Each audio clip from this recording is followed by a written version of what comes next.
Well, let me say first, before I share my screen, that it's good to be here with all of you. And I want to thank you in advance for the generosity and of your time and attention to the Zoom presentation that I'm going to give, because I know how difficult it can be sometimes to the effort it takes to be present and together in a virtual room. So thank you for that. So I'm going to now share my screen.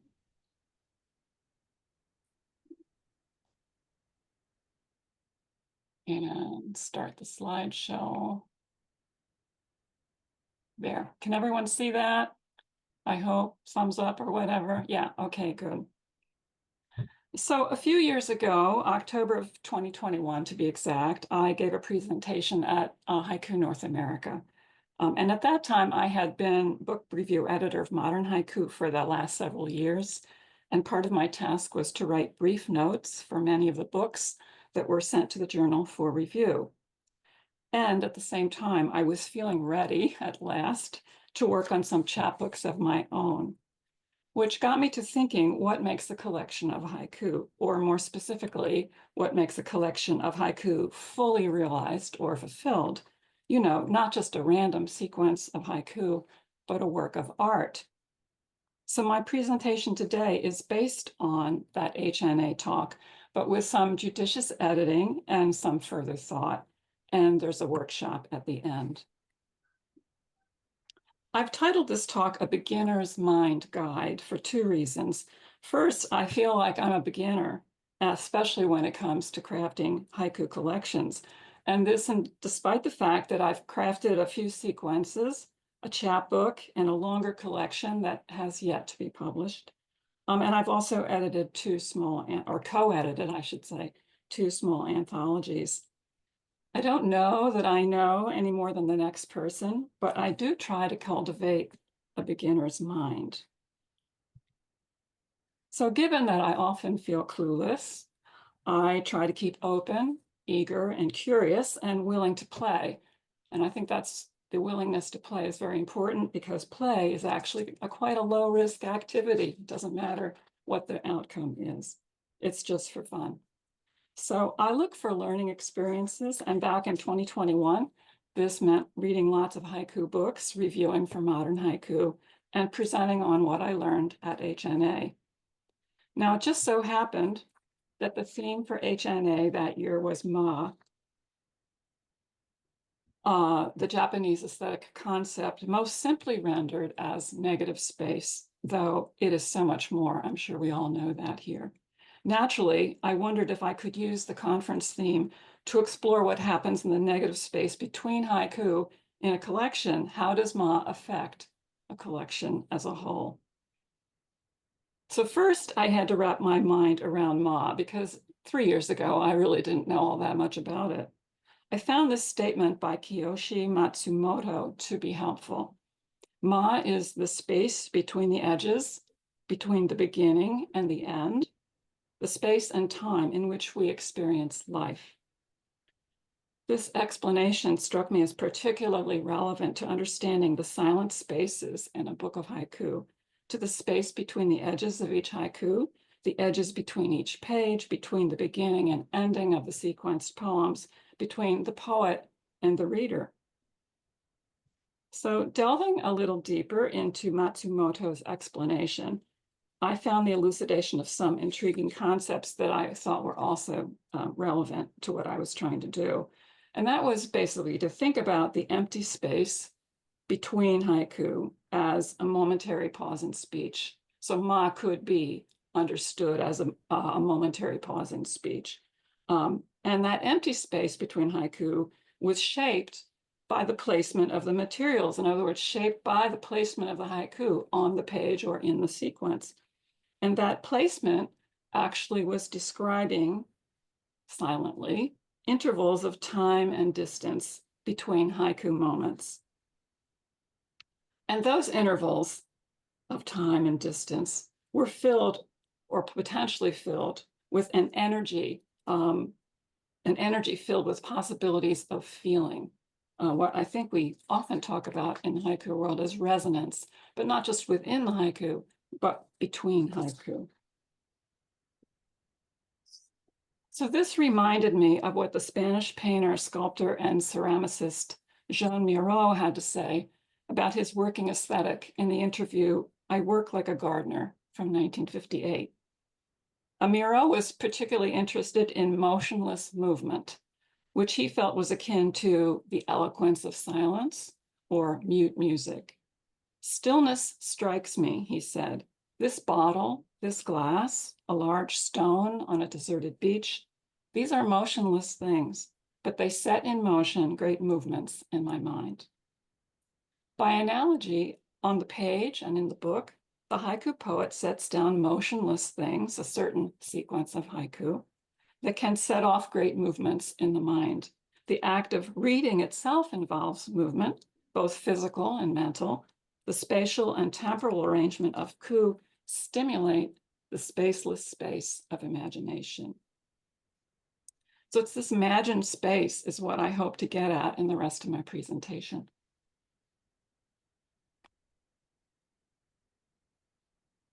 I'll try to do so by considering a collection of haiku as both a shaped space and a conceived space, a conceived place. Just as we can't know the silence without the sound or stillness without movement, we can't know any kind of absence without a frame, a conceived place of some sort wherein we might dwell both physically and mentally. There's, of course, the physical book, the space between its covers, between each page or two-page layout, and the time it takes to turn the page, read the book. And there's also that conceived or imaginary place the haiku evoke, a story, a meditation, and so forth.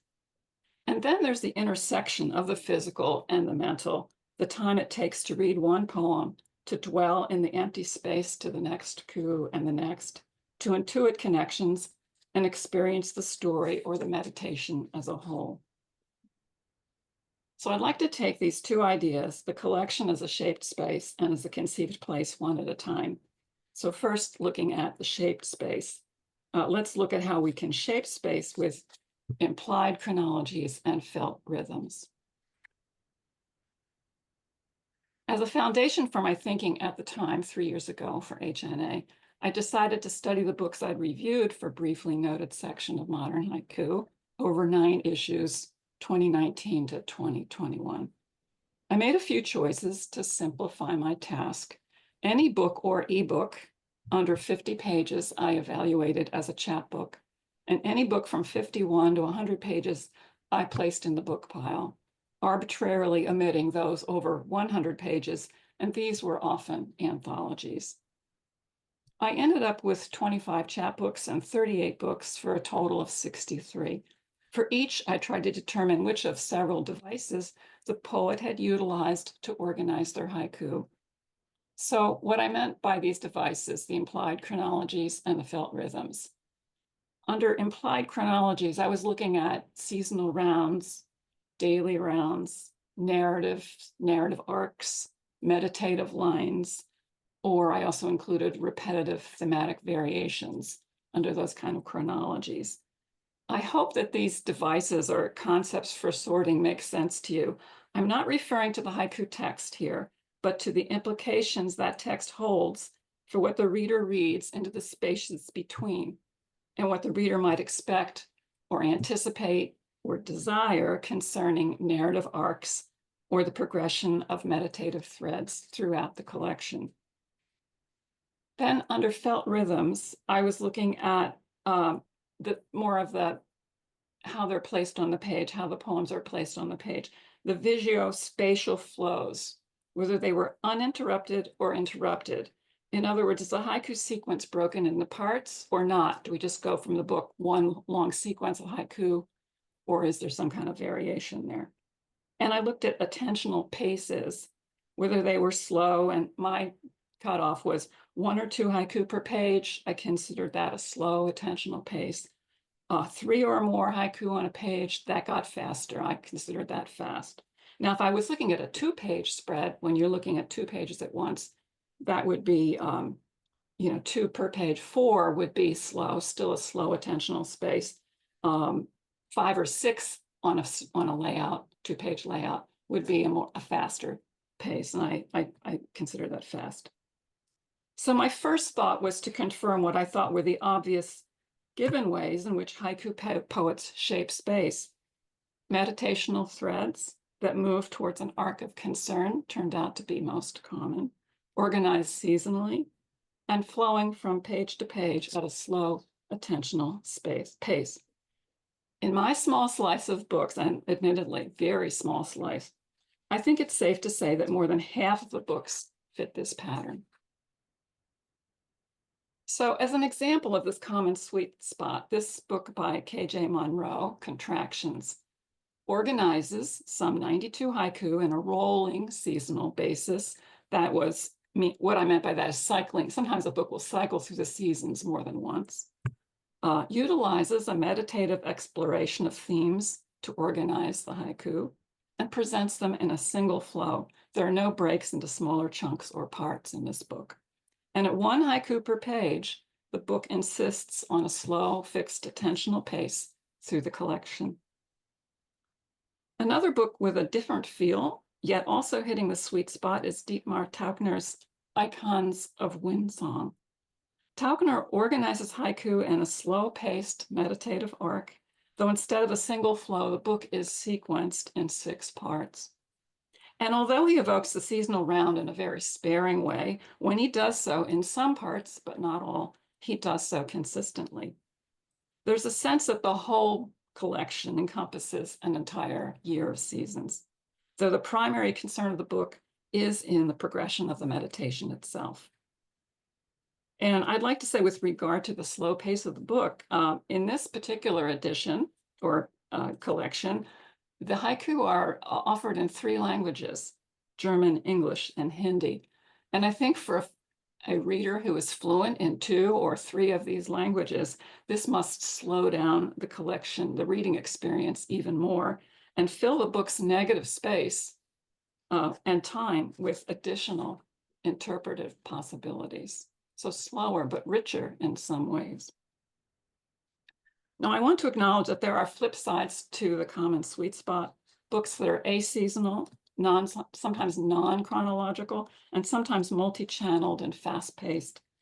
I'm thinking of anthologies not included in my statistical pool, such as Robert Epstein's The Signature Haiku Anthology, which curates in alphabetical order the self-selected favorite poems of contributing poets. There's no attempt here to follow a narrative or a meditative or a seasonal arc. I also ought to mention legacy collections of haiku, such as William Scott Galasso's Rough Cut, and one-of-a-kind books like Alan Pizzarelli's Mind Zaps, both longer than 100 pages. The inclusive nature of the first and the expansive, subversive nature of the second appear to leave little room for aesthetic considerations of ma, or shaped space, that I'm trying to look at here today. So I don't want to imply that any of these collections here are somehow inferior to the books I've chosen to study. They're simply different in intent and purpose. Okay, so even among the books I did study, there are deviations from the common sweet spot. Chapbooks and books tend to treat spaces differently, a little differently, the spaces between. Chapbooks are more likely to structure chronology narratively around a personal story. And chapbooks, some of them may choose to structure time by the daily round. And chapbooks are more likely to present a single flow of haiku. So let's look at a few examples. Bob Redman's E-Chap book, Under the Chestnut Tree, opens with this haiku: I wake up from a butterfly's dream, emergency room. And after sequencing through another 22 haiku trained on his experience of disease, ends with this one: geese reel north in a pink dawn. Today I go home. The narrative has a beginning, a middle, and an end. And that felt time draws itself out between the haiku in the empty space filled in by the reader's imaginative empathy. Chapbooks, some of them may choose to structure time by a daily round. For example, Reese Daniels' The Day Awaits, in which haiku cycling through the seasonal, haiku cycle through the seasons, but they're also organized dailies from the morning, from daybreak to day, through day, and into night. So although she follows the seasons, she emphasizes the daily structure. So Redmond's Under the Chestnut Tree presents a single flow of haiku, while Daniels, because she does this break up into the parts of the day, emphasizes the progression of time through the day. Other chapbooks and books also break a single flow of haiku by using chapter titles, like Reese Daniels does here, or epigraphs. She does that too. And sometimes they also will use visual signs and images, watercolors or paintings or drawings or something like that. So to my mind, breaking up the visuo-spatial flow of haiku serves to slow down the reader's experience of time, to encourage dwelling in the moment before moving on. So let's look how this can work. Robin Anna Smith's e-chapbook Forsythia anchors a loose seasonal sensitivity to a strong narrative, also of illness, and in a single flow of haiku. And that single flow moves with such urgency, the narrative pulls you with such urgency that it threatens to rush the sense of time. You're just rushing through to see what happens. Yet what happens in the book is that I don't know whether it was her idea or the editor's, to put the same photograph of the Forsythia each time on the page. So I think this helped to slow the book down, and marvelously slow, by this repetition of the Forsythia photo. So it helped slow something that was moving very quickly. Thus far, I've pointed out the use of single chronological devices, a single temporal flow or rhythm, but in fact, many collections are more complex. They make use of multiple devices to create multiple relationships between haiku. In The Last Night of the Carnival by Marsh Muirhead, we see a single flow of haiku along with chronological frames suggested by seasonal sensitivity and a meditative pull. But there's also more, because there's a narrative element, including brief, poignant references to illness, sorrow, and death. In The Slant of April Snow, Laurie D. Morrissey shapes a slow-paced seasonal meditation, lightly seeded with subjective narrative, into 3 parts. These parts are made clear with a layering of visual image. She has used watercolors. She didn't do them herself, but another artist's watercolors. At each part, it is introduced with a title, this watercolor, and also a page of empty space. She breaks the book very much into parts. To my mind, each of these books makes use of chronological and rhythmic devices to do, perhaps paradoxically, 2 things. I think I've probably already been saying it: to slow down for the moment and to move towards the next moment. In Muirhead's book, the slow down for some 72 pages of haiku with no break might lead to reader stagnation, if not for the compelling narrative that pulls you through the text. Morrissey breaks up what might be a monotony of 68 haiku into several shorter flows. Fragments of speech and watercolors, as I indicated, titling these parts, lend a sense of anticipation and forward movement to her collection. So one last device I'd like to address is that of repetitive variations on a theme, which to my mind, this repetition suggests areas in time in the same way that a steady musical beat would suggest areas in time. Repetitive variation on a theme is front and center in this e-chapbook by Ajay Ba. Finding the Other Door is essentially a non-seasonal, slow-paced, rhythmic meditation on poetic rejection in 20 Sanru, rendered in both Twi and English. Highly focused variation on the theme like this and a fairly slow pace with the Twi and the English, if you happen to know both languages, has its drawbacks. It can bog down in a kind of stasis, though not necessarily. Take a look at In a Flash, this e-chapbook by Alan S. Bridges, which is essentially a rhythmic meditation on trains in 20 haiku, one per page. Somewhere in the middle of the chapbook, we come upon this haiku: faraway train whistle, the sound of me going nowhere. So depending on how you feel about trains, this going nowhere might also speak to a growing ennui with image variations. But it doesn't, because Bridges makes use of other chronological devices to propel the reader forward. Although the chapbook is non or aseasonal, it is very much a narrative as well as a perseveration. The chapbook opens with railroad ties, his gait once again a boy's. And it ends with train whistle, until I am no longer here. Now, I want to turn briefly to the book as a conceived place. We looked at shaped space, now the conceived place in which we experience what is said and not said in the spaces between haiku. For most of us, this place is a found place. It's a given. The books, though books can take many forms, we tend to use the most common one without question. Certainly, nearly all the books that I reviewed looked the same: paperback, perfect bound, sometimes stapled.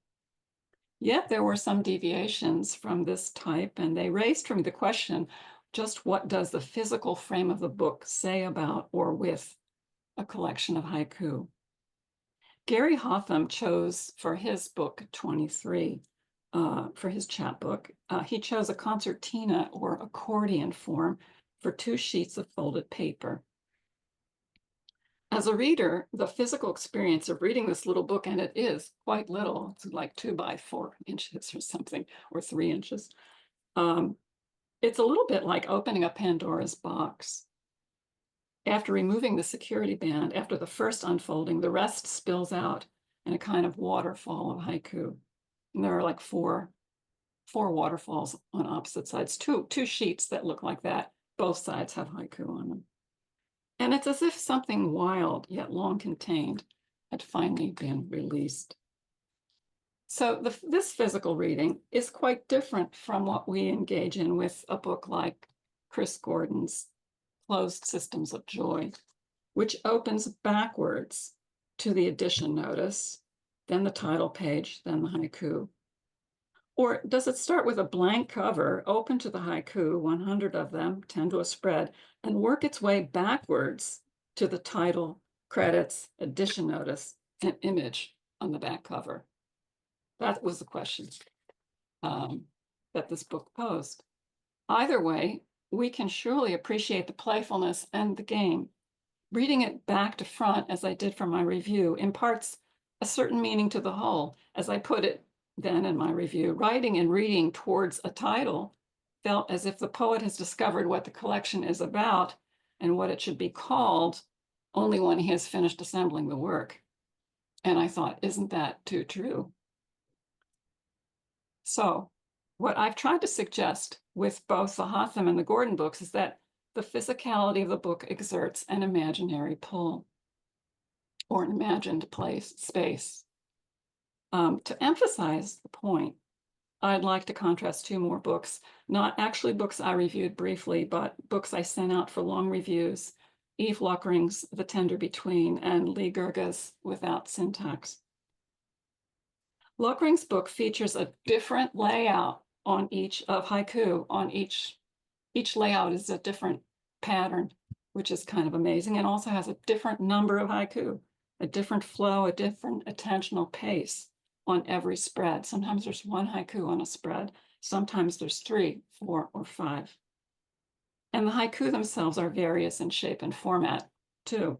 So that adds even more interest in the sense. So here's a typical layout from her book. As I read The Tender Between, I can't help feeling I'm on a meandering walk through an English cottage garden, gone a bit wild and unpredictable at every turn, a garden with multiple paths to choose from. In this spread, for instance, I pause between 3 vistas. I choose which path to take, from your kiss to meet me there to a pink, or I could start from your kiss to a pink to meet me there. Or maybe there's some other variety. I don't know why I said 3, but at least 2 different paths. So depending on which path I decide to take, and maybe I'll take both of them before I turn the page, my experience can alter my experience of the haiku moments and what each is saying to each.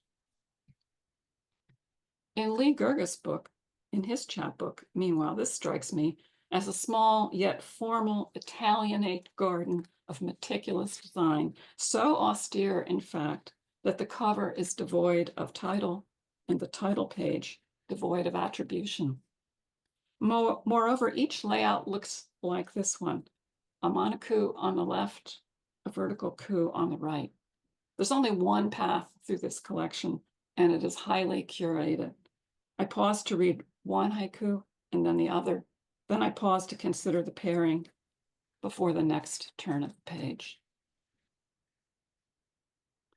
To my mind, there's a different feel to these 2 gardens, and both, in Marianne Moore's words, have real toads in them. Each has its own intervals of space and time within which we experience life. As Matsumoto would say, each has its own ma. Each has its own motionless movement or speechless speech, as posed by Miro. There is an ineffable language resonating in the spaces between the haiku that tells me, as the reader, how the haiku sequenced from page to page may be related to one another, how I may read them, reimagine them into something larger than any one poem, that is, into a meaningful collection, a book. In conclusion, nearly every chapbook and book I had the privilege to review for modern haiku and to have read since has made use of multiple devices structuring the unspoken spaces between haiku. No doubt when we're making our own, making a collection, there should be more than one device. Otherwise, the collection may get a little boring. Or less than too many devices, because then it might get too confusing. From a reviewer or a reader's point of view, attention to the spaces between poems and how those silences inform the haiku text can deepen aesthetic appreciation and deepen, too, understanding of how the silence as well as the speech make a collection of haiku into a work of art. Finally, let me suggest what is for me an insight. The adroit handling of implied chronologies and felt rhythms tends to balance stillness with movement. By his own admission, this was for Miro a primary aesthetic task, to create a sense of movement in a static visual art. I think the haiku poet is faced with the same task. Consider how one poem per page focuses attention on a single haiku moment. As poets and as readers, we want to dwell in that stillness. Yet, what has us turning the page, I would argue, is movement, the energy latent in a seasonal round, or a narrative of illness, or an arc of meditation. It's anticipation that has us completing our walk through a book's garden of the mind with heightened interest at every step.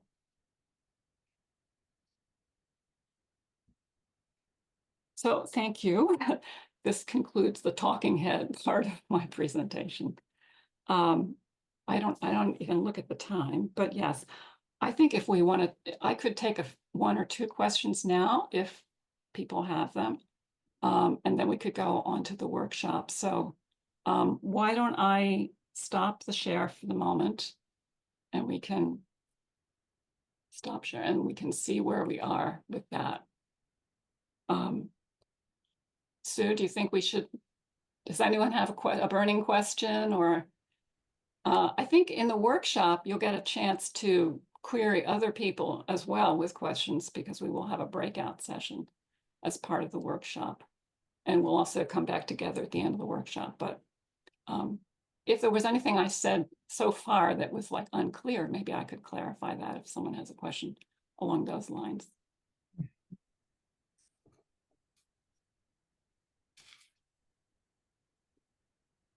Doesn't look like it. Okay. No, actually. So, great. That's I have a quick question, but it's okay. not about the topic specifically. But the name, I missed well, it was a book without a title. Who was the sorry, Lee Gerga.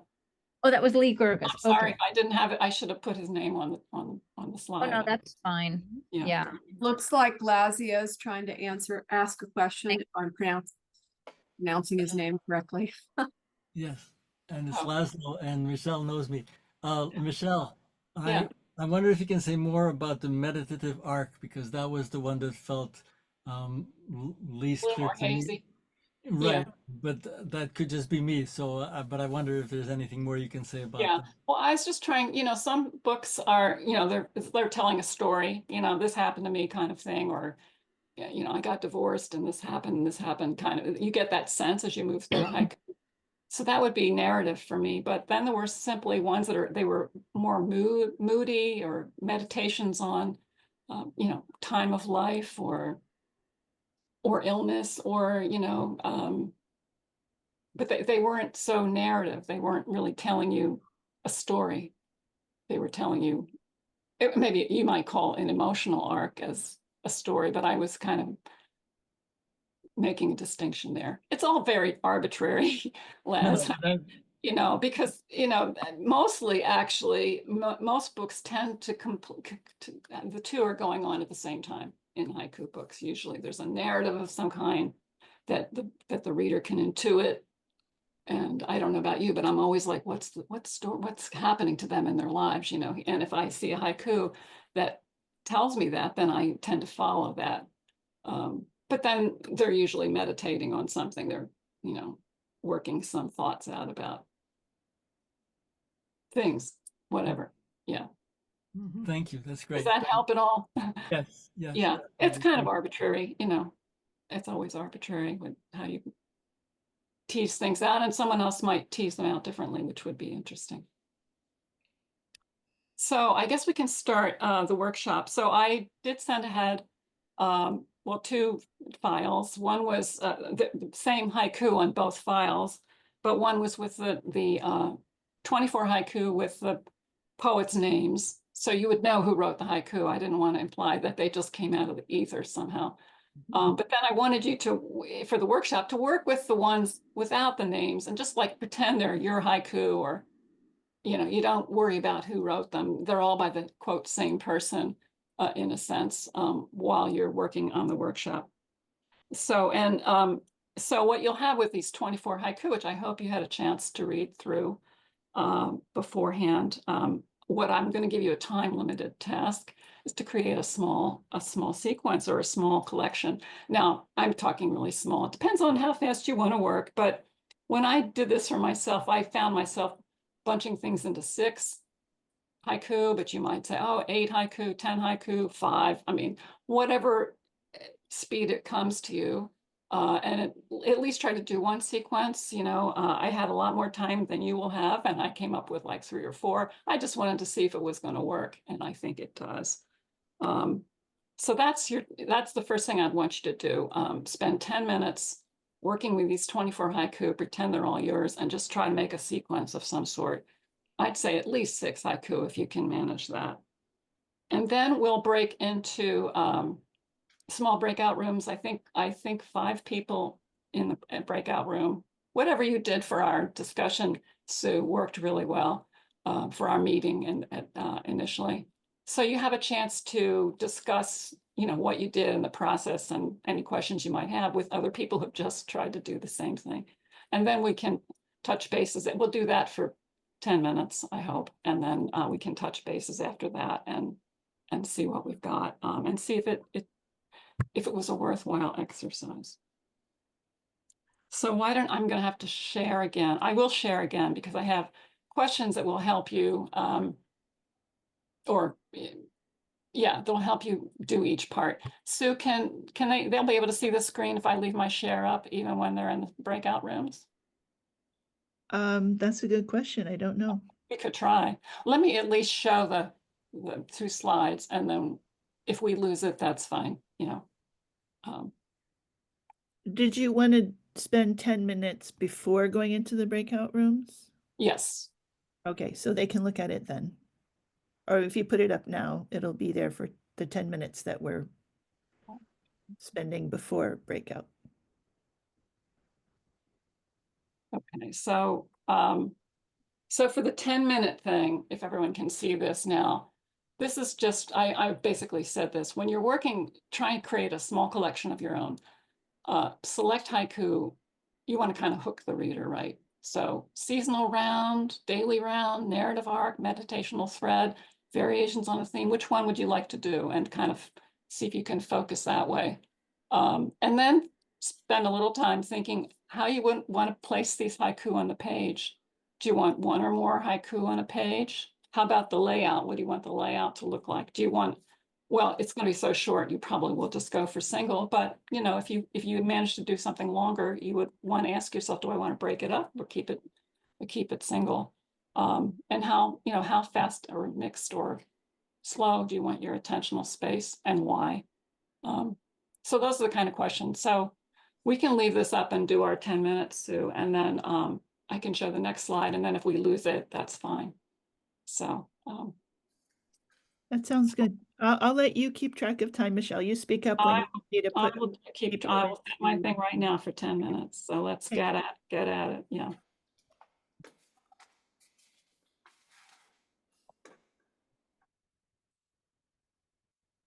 Okay, that's 10 minutes. I hope that was enough time to get something rough on the page. I know how difficult it can be to work under pressure, but we're just playing. We're just fooling around here. Nothing too serious. So in the next section, I'm going to discuss what to do, but Sue, you'd be able to time the breakout rooms for about 10 minutes. Yeah, Yeah, okay. I can do that. Yeah, so for the next section, now that we have a selection, hopefully 6, maybe more, maybe a few less, we have some haiku, and we've placed them on the page and maybe done a little bit of thinking about how many haiku on a page or on the layout, and that kind of thing, and where we would put them on the page. We can now share a little bit with others and see what they came up with and how they did what they did. So, you know, you don't have to talk about these things, but I have a couple of questions that might help. You can look for, talk about what implied chronologies you used to pattern your haiku, what felt rhythms you used to manage the flow and pace of the haiku moments, and then just maybe considerations of how your attention to those things, to stillness and to movement, and to the space and time in which we experience life, the space and time between the haiku. What did that add to the selection, or maybe add to your understanding of what your selection was trying to say? I will just quickly show you, and admittedly, I had more time to work on this than you did, but I found I found 6, and I thought it doesn't matter which ones they are really, but I organized them in a narrative. To my mind, it was more narrative than meditative, although there's always a little meditation going on. And I thought, well, because it's a narrative, I really wanted a quick pace. So instead of one haiku per page, I thought, why not a layout that is all the haiku are on the same layout? And that would really force, it's like telling a story really quickly. And so this is the kind of thing that hopefully you've had some time to rough out in your own sequence and how you might want to put them on the page, maybe quite differently than this. And you can talk about that in the breakout session. So why don't we do the breakout session now, Sue? And if this Okay. disappears, that's fine, you know, it's fine. Just talk about what you want to talk about. Okay, I am just seeing that my controls are somehow weird for the breakout rooms, so just a minute. It's trying to put everyone in one room. Oh. And I'm not seeing an option to change that. So Well, if you need me to close share, I will stop share. If you think that might be doing it. I don't know. Why don't you try and let me see Yeah, if I'll just stop share. Yeah. the breakout session controls, I have to say, are weird compared to normal. Thank Yeah. you, Michelle, for doing this. Oh, you're very welcome. I'm hoping, I want to hear after we get back together after the breakout, if it works, if it stimulates some good thinking or not. So, yeah. Well, it might stimulate some people to put together a chapbook. Me included. Okay. 10 more seconds and you should have an option to join another breakout session. Sorry about this. No, that was great, though. Yeah, Great, was fun. great, Mhm. great exercise, great presentation, really exciting, wonderful. Well, thank Good you. job.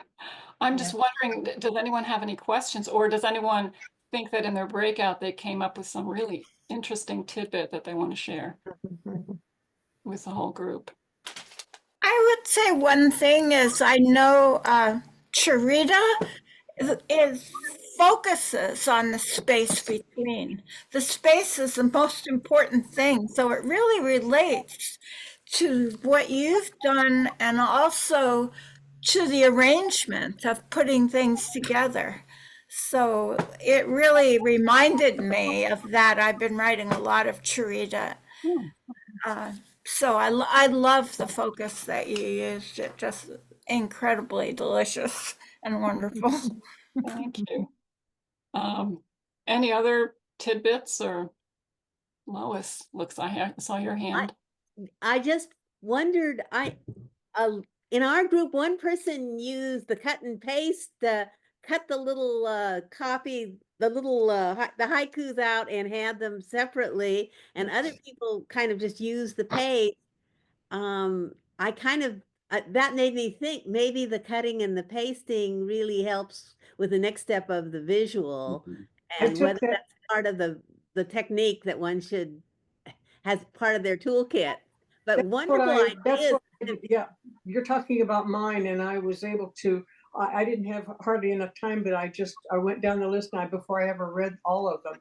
But I found something that moved me from what I was reading, and somehow the subject. I made couplets. A lot of mine were 2 couplets, and probably no more than 4 at a time. And I just used them as randomly, and they came out to a story to me. But I don't know. Michelle, can I ask a question? And that is that in our group, we all seem to tell a narrative. That was the focus. But I remember talking to Gary Hotham about his books, and he says that he just throws them up in the air and then puts them wherever they come out. He does not sequence. And it seems like the typical trend is to tell a story or to have a thematic narrative, but one can't argue with Gary Hotham too much either. But what are your thoughts about that? No. Yeah, I've read his books, and I used a very short one of his, and I did look at it again today, and I said, oh, look at this. They don't look like they're sequenced in any particular way of the ways I was talking about. And I think that's a perfectly legitimate way. It's kind of a random thing, right? If he actually does throw them up in the air, he's just asking randomness to sequence them for him. But I suppose, I mean, if it's random, there's a certain thing being said about the spaces between and when they're random, and depending on how many he has, with the 22 or whatever it was in the chapbook I looked at, you can do random in a short sequence. I don't think that, but maybe for a longer book, I mean, maybe it's a little bit, which isn't broken into parts. It might be too much to do a random that way, because in the sense of pulling the reader with you, the reader might just say it in the middle of the thing, well, I don't know what's going on. I don't know what he's meditating on. I mean, if that is the reader's response, that may not be the response that the poet wants. So, I mean, I'm not going to tell anyone how to do things. Obviously, each poet has their different purpose. Mm, And the point is to find what works for that purpose. mhm. If I may interject and continue with this, I've talked with Gary about this subject. And he does, the reason behind his thinking is that John Cage aleatory Yeah. approach Yeah. to this is that each haiku moment is experienced on its own, of its own, it's its own self. And he dares not interfere with that. He just wants there to be a collection of moments. Mhm. And it's the exact opposite of me when I put together a book. I've done it twice now. It's for me, I consider it a haibun without the prose. So it's very, very structured, and I spend months and months and months at making them each poem lead to another and tell a story with many different arcs. So there's two extreme approaches to the same thing. Yeah. Yeah. Can I say something? And I think I don't, you know, obviously you do what you want to do, but the point is be aware that you're making choices. Right. I think. Can I add something to that? Yeah. It seems to me that this is such a personal thing. We are writing what we are feeling and is in our mind and in our consciousness. But the next person to come along to read that has no idea who we are, what we do, and let's say they don't recognize names, but it is the way that the reader perceives them. It's never going to be the same. And you're going to have an audience of 10 different takes on the way things are laid into the book. So I think that what comes from your heart and what comes from your feelings is what determines your space, and then somebody else will see it and experience it their own way. Yeah, I was going to say, Carolyn, did you want to say something, Carolyn? yeah, I do. Thanks. So when I was editing Mariposa, one of the most time-consuming parts of the job was ordering the poems after I had selected all the ones that I liked best. I spent a lot of time on that. It actually came fairly easily to me. I know other people really struggled with it. It did seem to happen in a kind of organic way for me, but it was a big part of it. And then I was talking to somebody who was the editor of Frog Pond at the time, and I said, "How do you order so many poems?" And he said, "I put them in the order in which they come in." And I said, Oh. really? I could not grasp the idea at all. I was so shocked. But then I read the next issue and I thought, this works.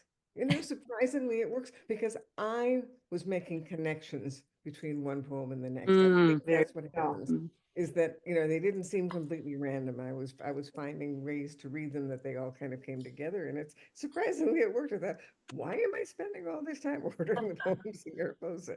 But I kept doing it. But I think, I guess I would assume that doing it for Mariposa or for Kingfisher is a little different than when you're putting together your own collection of haiku. Right. And The mind is always looking for connections. So I understand what you're saying, Carolyn. It's like, put a random something in front of people and your brain just looks for those connections and will probably find them. Yeah, there is It's also possible I would to come up with a section title for a whole section. Each of my books is divided into maybe 4 or 6 sections, because I couldn't find a narrative arc that would go from beginning to end. And the things then just kind of fell into those sections, and then I ordered them from there. But, it has to have some cohesion. I agree that sequencing is important, but it's also possible to sequence badly, where you diminish poems by putting certain poems together. And I also think what you think might be there in the sequencing might never be picked up by readers. And I've seen a lot of extremes where people just get bent out of shape that it has to be in this particular order, and I can't tell what the connection even is. So yeah, we can get carried away, but I do think it's worth thinking about sequencing. But I also see Gary Hotham's point of view that the randomness, if he relies on that, is trying to emphasize the fact that each poem really should stand on its own. But I do think one poem can actually detract from another poem significantly if they're put together. Something, you know, about death and dying put next to something very silly and frivolous. I mean, it just doesn't work for me. I think it really hurts both poems. Yeah. Well, maybe what matters, if you're going to throw them all up in the air, you collect them first on, you know what's in there. They sort of go together, you know, and then you can just throw them up in the air. Well, I'm going to have to say goodbye now because I do have, unfortunately, another meeting. It's been a big Zoom day. That was amazing. So thank you so Thank much. you, I Michelle. really Thank you, enjoyed Michelle. being here. Wonderful. Great. Thank you. Thank you. Great work.